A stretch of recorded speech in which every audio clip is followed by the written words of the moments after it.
So I've had a lot of requests in the comments lately about an update about the Sonoma, Fresno, Salem members from the Hells Angels that were convicted almost 3 years ago, over 3 years ago, and they still have yet to be sentenced in that case. They're still awaiting sentencing. Why? Why are they still sitting in Alameda County? Well, there have been major issues and major updates that have come in this case, specifically when it comes to Boston Salem's President Christopher Rainman Ranieri. One single piece of new evidence has come to light, and it has single-handedly shut down the sentencing phase for Rainman. This one piece of evidence, well, it's left a judge scrambling to figure out what to do now. For Rainman, he's still held unsentenced, just awaiting his fate. His sentencing date just keeps getting pushed back. This new evidence was sent out from the judge, AEO stamped on it. That means attorney's eyes only. Technically, this means the defendants aren't even supposed to know about this new evidence. Somehow, some way, I get brought into the fold.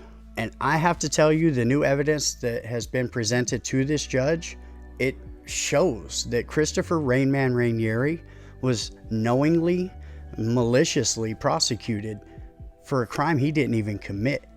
What is this new piece of evidence that has come to light that has halted the entire sentencing phase for Rainman?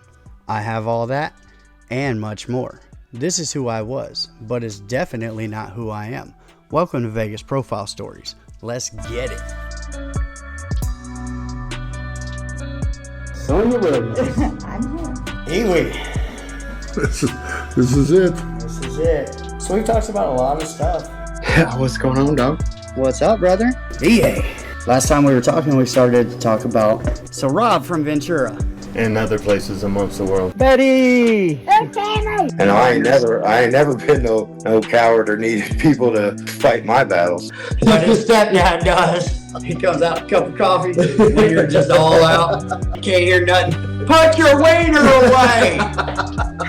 Come to Chicago and meet me by the Museum of Science and Industry. I'll pick you up. We'll go get a fried steak sandwich, and then I'll show you my hog, all right? Damn, he said, meet me at the Museum of Science and Industry.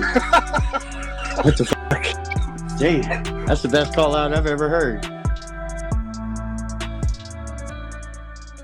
So many new developments have come to light since the last time we spoke about this entire indictment. So many situations are tying themselves together, and they're making the picture more clear when it comes to what actually went down. Now, I could just try to catch you up on everything 3 years later, but I think it's better if I just do a comprehensive timeline breakdown of what they say happened versus what actually happened versus what's come to light for the Fresno, Sonoma, Salem indictment as it pertains to Rainman. Now, I will be leaving out the attack on Troy Conti, the Sonoma member that all of Sonoma got convicted on, the grow house robberies, things like that, because that has nothing to do with Rainman. Rainman was exclusively put into this for Doughboy being sent to the upper room. June 2014, Laconia Bike Week, Laconia, New Hampshire. Laconia holds a huge motorcycle run every year in New Hampshire, and it's majority Hells Angels. They're always going to be there. Among the charters that were there in 2014, Sonoma and Fresno.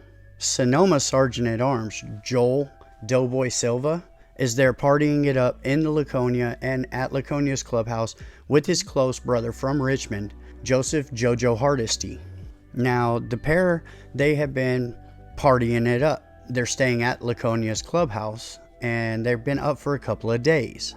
Doughboy allegedly is on one. He's terrorizing, if that's the word I want to use. I guess it's the word I have to use.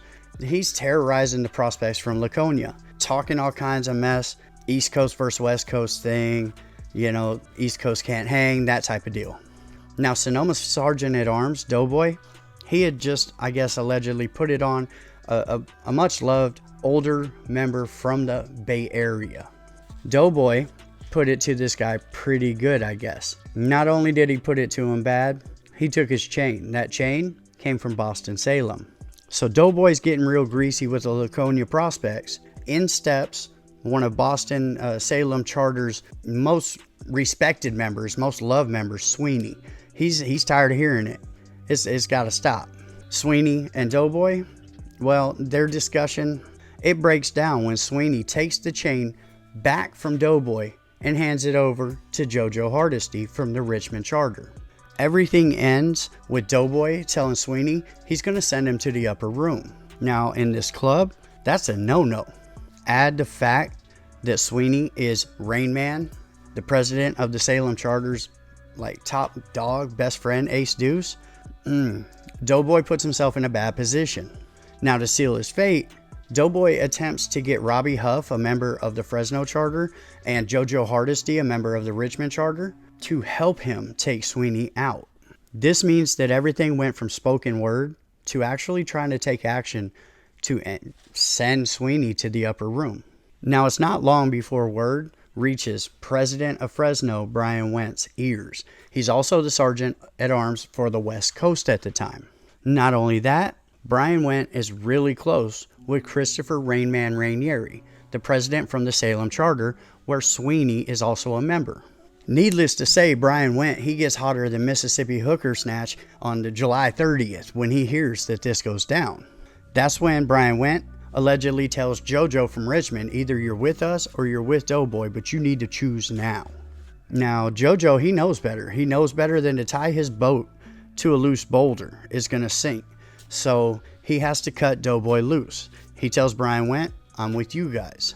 That's when cell phones show Brian Wendt and JoJo Hardesty, they make a little trip from Laconia, and they go over to the Boston-Salem area, and they're shown to be near Rainman's house.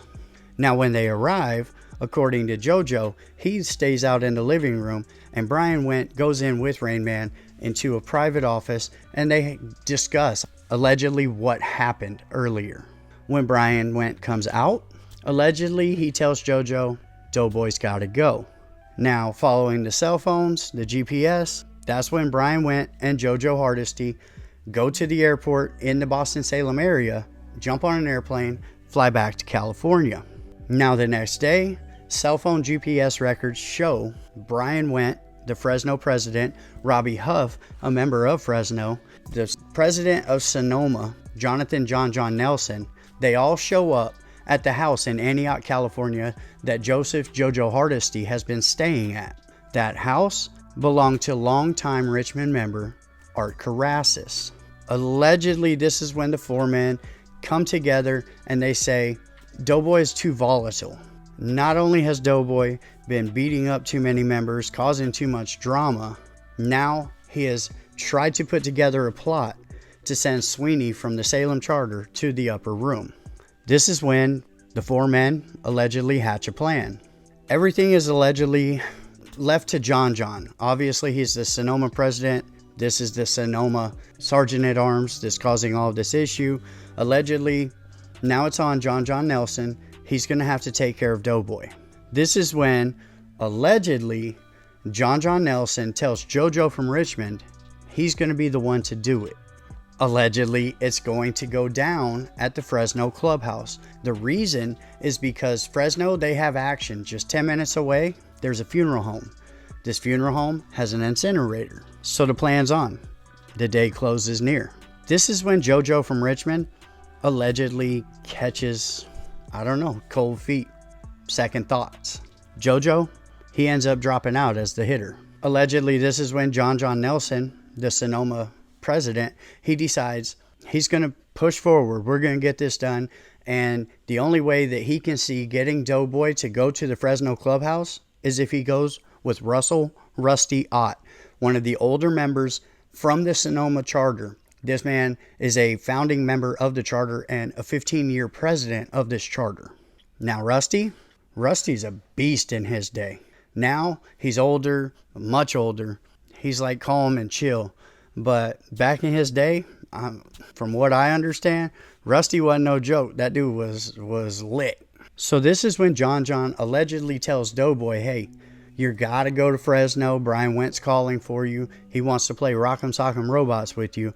But don't worry, because we're going to send Rusty with you to make sure that you're okay, that nothing greasy happens. And Brian Wendt allegedly might have a couple of pounds of that jazz cabbage for you on your way out the door after you guys figure out your problem. July 15th, 2014. Fresno Charter Clubhouse, Fresno, California. Doughboy and Rusty jump in the truck in Sonoma. It's Doughboy's truck. They jump in. They're heading to Fresno. They're going to go. It's the middle of the night. They're going to go meet up with Brian Wendt at the Fresno Clubhouse. When the pair arrive, they go inside, and this is when Doughboy and Brian Wendt allegedly have a heated conversation about what went down at Laconia's clubhouse. This is when Brian Wendt allegedly calls it cool.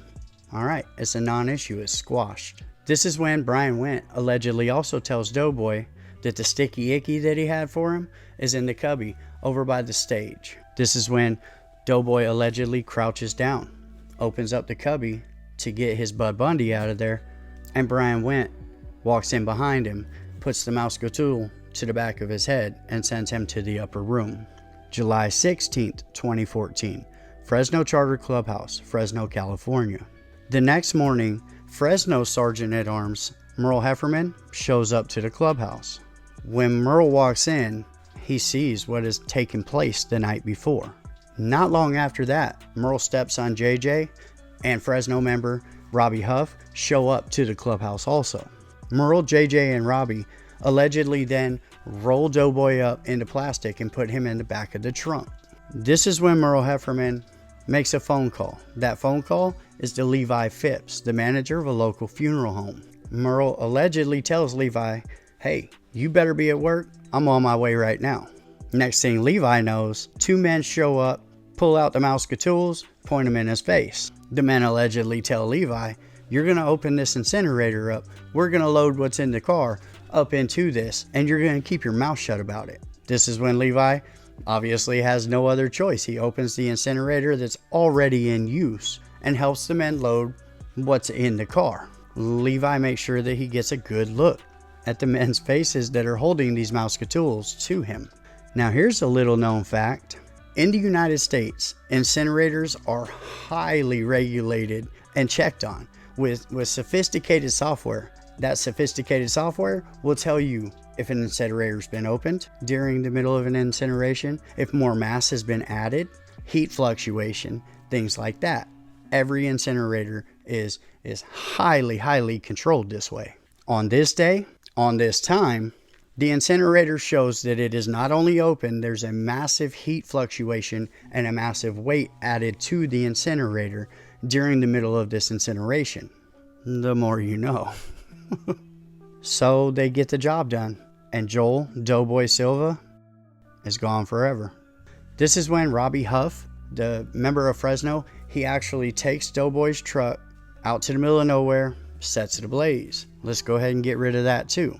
Not long after that, Levi gets another phone call. The manager of the funeral home gets a phone call from Merl Heferman, and this is when Merl allegedly tells Levi, it goes without saying, you better not ever speak of this. October 30th, 2014, Fresno Charter Clubhouse. Brian Wendt at a party allegedly tells Joseph Jojo Hardesty, the Richmond member that dropped out from the conspiracy, just exactly what he did with Doughboy, how he took him out, and how they disposed of him. This is when Jojo is given a ring. This ring is a Richmond ring, and it was given to Doughboy from Jojo. Now, club policy dictates that when a member is no longer a member of the club, any gear or any swag that they got that came from another charter is returned to the charter that gifted it to them. Jojo is a member of the prestigious Richmond charter. This ring was a Richmond ring given to Doughboy. That's why Brian Wendt gave the Richmond ring back to Jojo. Now, what he was really doing is allegedly telling Jojo, see, here's the proof. Doughboy's gone. So not too long after this, Jojo from Richmond, well, he's accused of taking out a member of the Fresno charter. This is when Jojo's called on by Brian Wendt to come and meet him at the Fresno clubhouse. Joseph Jojo Hardesty quits the very next Richmond church that next week. He packs it in and says, I'm done. Jojo, he leaves that Richmond church banged up. He's got a broke jaw, no motorcycle, things like that. Whatever happens, happens. Not my problem. Not my monkey, not my circus. But Jojo is now out of the club and on his own. October 10th, 2017. federal courthouse in San Francisco, California. A secret federal grand jury has convened to hear evidence on whether or not to indict or not indict members of 3 charters from the Hells Angels. After hearing the government's evidence, the grand jury voted to indict. This is when the government quickly had the grand jury sealed so that nobody knows that they have this indictment coming down. Now they have it in their pocket, and they'll hit them with it whenever they decide that they want to. November 20th, 2017, over a month later, federal authorities descend on Sonoma, Fresno, and Salem, Massachusetts to arrest 11 members for this new indictment. Most notably, out of the 11 men, Jonathan John Nelson, Sonoma's president. You have Russell Ott, Sonoma's vice president. You have Fresno's president, Brian Wendt. Salem's president, Christopher Rainman Ranieri. You have all-around notable tough guy, Sonoma member, usually the president of Sonoma, Raymond Ray Foakes. The government feels that they have the case, that they have the evidence, and they're going to be able to take down these monstrous names when it comes to the Hells Angels for sending Joel Silva to the upper room. Wednesday, July 18th, 2018, almost a year later in Clovis, California. In the early morning hours, federal agents are at it again. They're in Clovis, California, and they're raiding Merl and Stephanie Heferman's house to arrest Merl for the superseding indictment that has just come down. Now, Merl, he's shown in his boxers, eye all mashed up because Angelo and him had rock'em sock'em robots, 5 days before, and Angelo hit him with the old eye dilator, made him quit, whatever. Merle's in bad shape. Merle is fighting an infection at the time. He's been fighting health problems for a while. They don't care. They come in, they raid the place. They say, hey, you're the one who got rid of him. You made the phone call. You're going down in this new indictment too. It's a superseding indictment. May 2022, the federal courthouse in San Francisco, California. Brian Wendt, Russell Rusty Ott, and Jonathan John Nelson are all 3 placed together for the first round of trials for sending Doughboy to the upper room. If convicted, they each face life sentences. Now, there are 3 other members, and I've talked about that in past videos. There are 3 other members that went missing in that area at that time after Doughboy. The government's not coming for those. This is just for Doughboy. The reason they decided that they had a better case just trying the Doughboy portion of it is because they have a new star witness. That witness, JoJo Hardesty, the former Richmond member. Now, JoJo started talking when he was arrested on some weird plot to level out a PG&E substation or some craziness like that. Now he decides he wants to talk to the feds about his friend, Joel Doughboy Silva, and how this whole plot to take him out and what happened to him. This is when he told the feds, hey man, I got a story to tell you.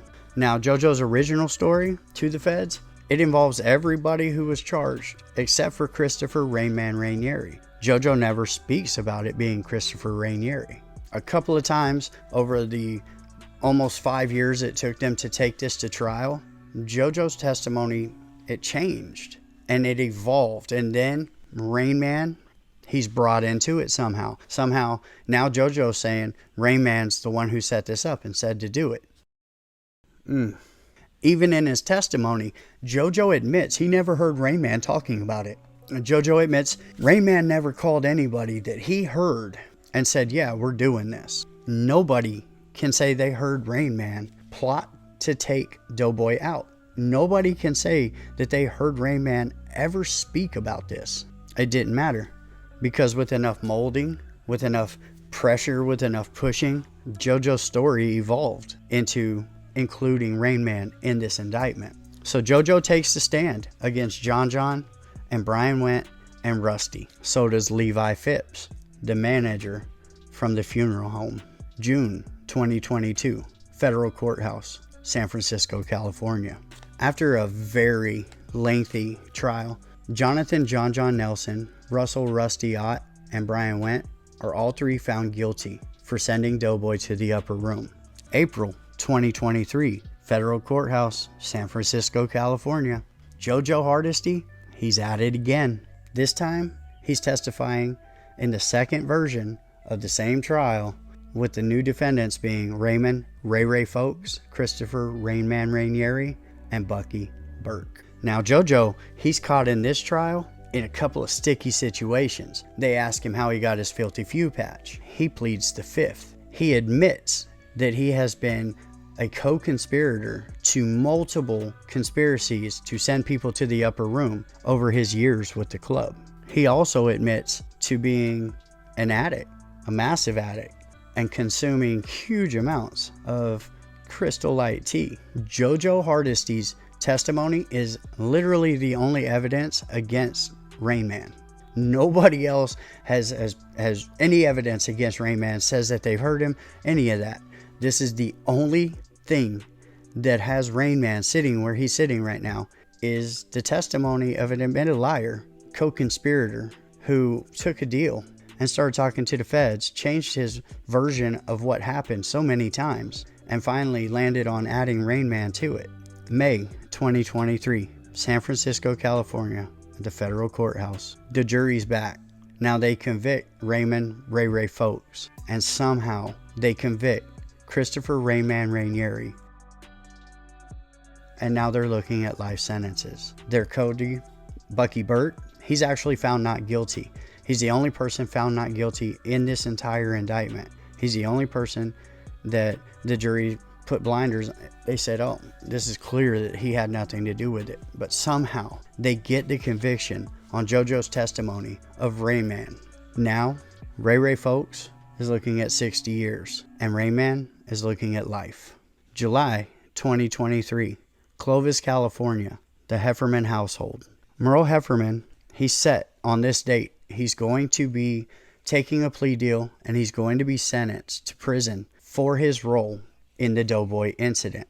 JJ, his stepson, the man who allegedly waved the Mouseketeil in Levi Phipps's face, told him, you're going to load this up, whatever. The former member of Fresno, he's just home from prison. He's just gotten home. He's only been home for like a week or two. JJ is found unresponsive and not breathing in Merle's bed this morning when Merle comes in and he's getting ready and he's got to go be sentenced. They find JJ and he's gone. Now, the judge, he puts off the sentencing. He lets Merle go ahead and take care of the family business that needs to be taken care of when it comes to something as soul-crushing as losing a child. October 19th, 2023, Federal Courthouse, San Francisco, California. Merl Heferman is in court and he's ready to officially be sentenced on his plea deal.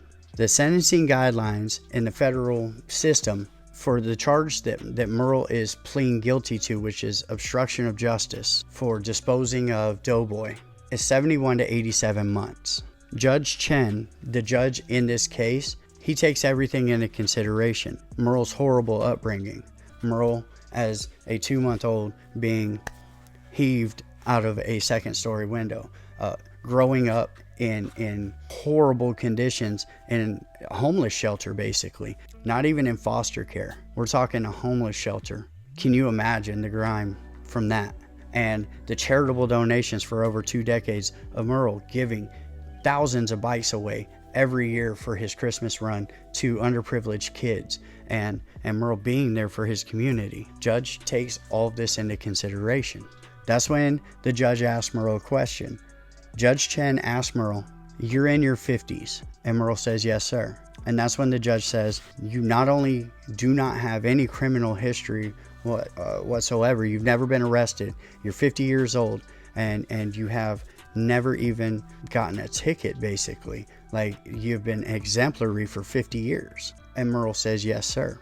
This is when Judge Chen looks at Merl Heferman and he says, for 50 years, you've led an exemplary citizen life, and that needs to show for something. And I can't sentence you to the same guidelines that I would sentence somebody who has a criminal history of any kind, because that needs to show for something that you have 0 arrests, 0 charges. You've never even been charged with anything, and that needs to show for something.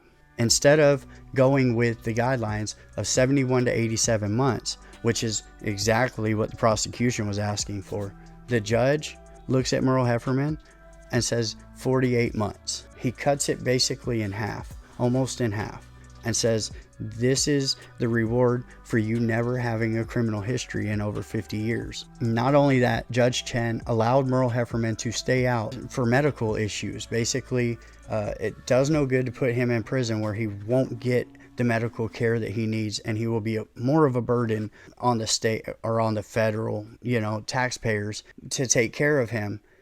He needs more constant care, basically, because he's fighting for his life. Merl has almost lost his life a few times. He's been put in the hospital a bunch. He stayed in the hospital throughout his entire plea deal, sentencing, all of this. And basically it would be a burden on the prison system, the Bureau of Prisons, to put that man in prison right now. Go ahead and get healthy so that you can start your 4-year sentence. June 2024, Federal Courthouse, San Francisco, California.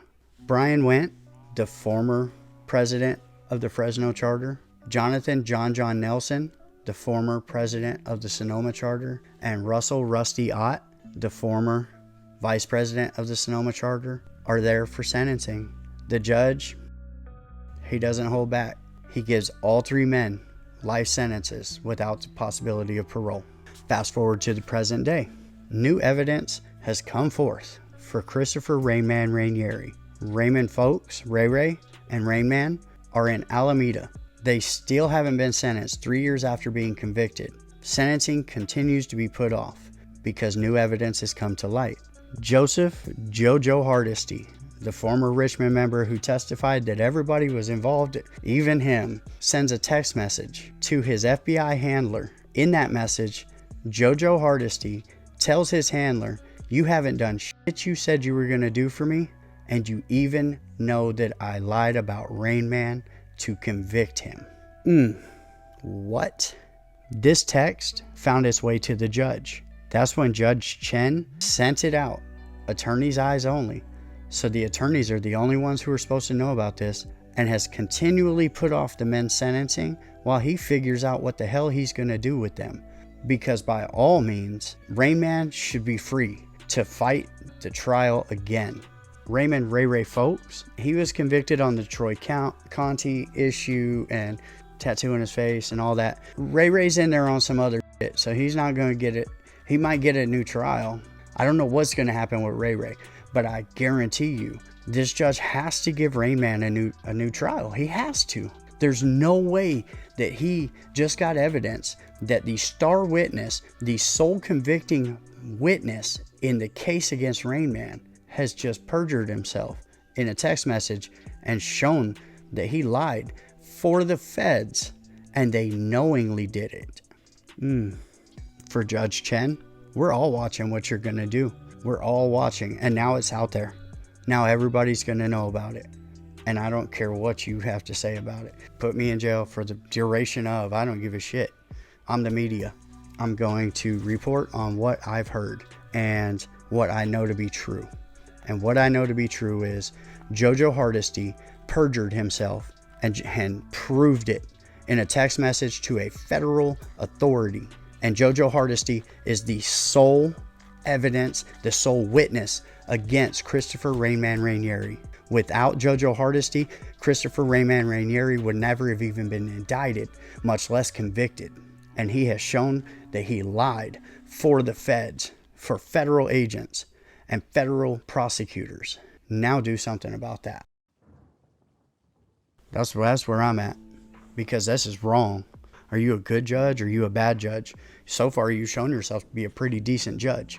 I don't envy the position that you've been put in by federal prosecutors and federal agents. I don't envy this at all.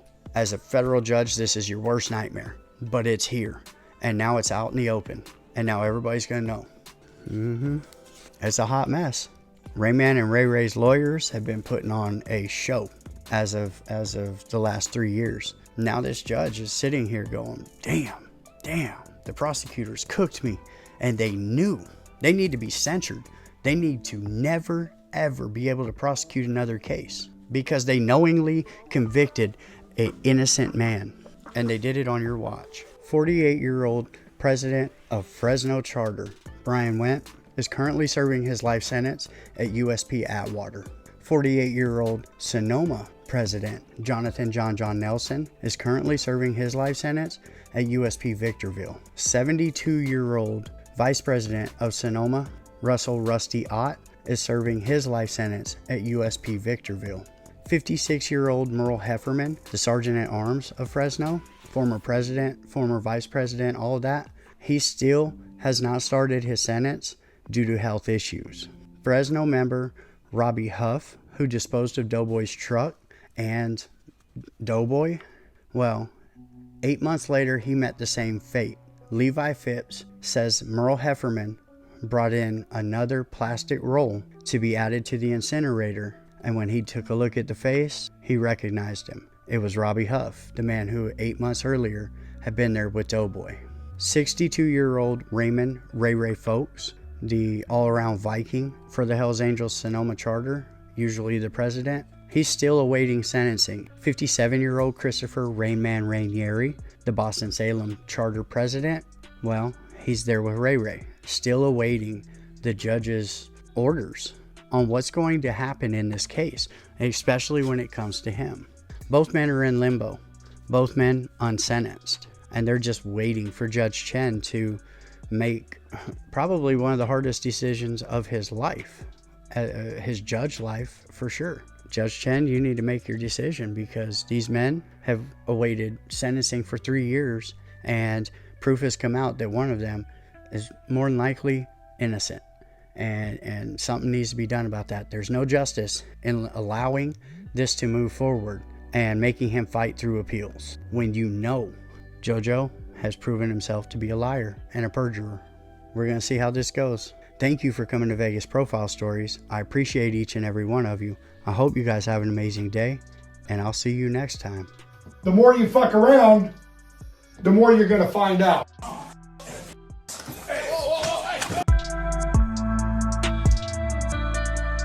Sonya Williams. Kiwi. This is it. This is it. So we talked about a lot of stuff. Yeah, what's going on, dog? What's up, brother? EA. Last time we were talking, we started to talk about Rob from Ventura. And other places amongst the world. Betty! And I ain't never been no coward or needed people to fight my battles. What his stepdad does. He comes out, a cup of coffee, when you're just all out. Can't hear nothing. Put your waiter away! Come to Chicago and meet me by the Museum of Science and Industry. I'll pick you up. We'll go get a fried steak sandwich, and then I'll show you my hog, all right? Damn, he said, meet me at the Museum of Science and Industry. What the fuck? Damn, that's the best call out I've ever heard.